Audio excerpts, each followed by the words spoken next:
South Africans, this message is for you. The first message was to Ghanaians. South Africans, this message is for you. South Africa just made a big mistake because South Africa, they think this is like every other time they've done this. They think that they are going to beat Ghanaians and Ghanaians are going to write a statement and go quiet. But they have made a big mistake. South Africans touch Ghanaians when Samuel Okudzeto Ablakwa is the foreign minister of Ghana. And that right there is where they have miscalculated. Look, Ablakwa has already called Ronald Lamola, South Africa's foreign minister. He has confirmed the Ghanaian victim has been found and receiving counselor assistance. He has also demanded an investigation. What is becoming very interesting about being a Ghanaian is that we are starting to get this sense of pride as Ghanaians. And that's why our Ghana jerseys went off the shelves. And Sam Ablakwa has showed us how to do it. I never knew the work of a foreign minister. I never knew the use of a foreign minister. There's nowhere in this world that a Ghanaian will get into trouble and Sam Ablakwa has not showed up yet. He's just been in position for a year. They said some Ghanaians were being unalived in Ukraine. He was there. Some Ghanaian guy was killed in some foreign country. He was there. Anywhere that Ghanaians are facing some kind of dehumanizing, disrespect, Sam Ablakwa is showing up. But we also have power in our own hands. Right here in Ghana, South Africans don't play with us because a lot of your businesses are in Ghana. A lot. MTN, number one telecommunications company in Ghana, is South African.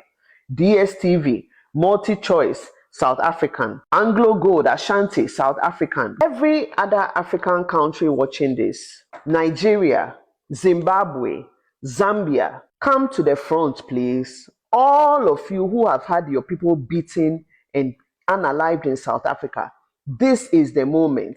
We coordinate, we don't attack, we don't burn anything, but we make it clear economically and diplomatically that touching African people on African soil has a price. Africa must unite, not as a dream, but as a strategy. So to my Ghanaian people, stand up for each other. Always, even when it's not Ghanaians being attacked, especially when it's not Ghanaians being attacked, because injustice anywhere is a threat to justice everywhere. And to South Africa, you picked the wrong moment and the wrong foreign minister. Let me just quench my thirst here. Hello lovers, good evening and welcome back again. If you are new here, please do also like, comment and share, subscribe and turn on the bell notification. To my return subscribers, you guys are the best. My new subscribers, thank you very much. So right now, as it's getting hot in Ghana and South Africa, a lot of South Africans are very angry for other African countries that is coming to their country, and these have got Ghanaians angry because of the way South Africa are treating Ghanaians that in South Africa. Oh yes, and Ghanaians just responded that xenophobic in South Africa is so Ghanaians are speak out, and South Africa does not like what Ghanaians are saying because they never knew that Ghanaians will come out like this. Even the president of Ghanaians will come out like this. First, Ghanaians demanded of $1 million before all the Ghanaians in South Africa would leave their country, because it's just like, oh my God, the message that Ghanaians are sending to South Africa is so shocking right now. And what is really going on between Ghana and South Africa is too much, because this is getting out of hand. Tensions is rising as the president of Ghanaians is reacting about this xenophobic. This could change everything from Africans and South between Ghana and South Africa, because South Africa is doing too much and this xenophobic is too much. Seriously, the president of Ghana is not taking it easy right now. So you that watch this clip of video, what do you have to think about it? Stay tuned and don't forget to share your thoughts in the comment section. Hello guys, welcome to Ife Space Unfiltered. It's a space where we say it as we see it. Now, the unfortunate xenophobic events going on in South Africa has not gone without notice in other parts of Africa. The indigenous black population, some of them in South Africa, they have risen up against their own brothers from Nigeria, Ghana, from Somalia, from Kenya, people from Mozambique, people from Sudan, Eritrea. They are telling them, go home. The South Africans are even going to hospitals to drag out people who are unwell, who are being treated in hospitals. They're going into schools, dragging out children of so-called foreigners, telling them to go home. I want to say that this kind of thing is very shameful. Very shameful. You people put a stain on the image of Africa. We are a welcoming people. And now this whole thing has not gone without notice, because even the president of Ghana has spoken strongly against what is going on. And he has reminded the South Africans of the sacrifices of Africa, the sacrifices that were made to help liberate them from the clutches of apartheid. Yes, it is important that the present generation of South African youths, that they be educated. They have to be told a little bit about their history.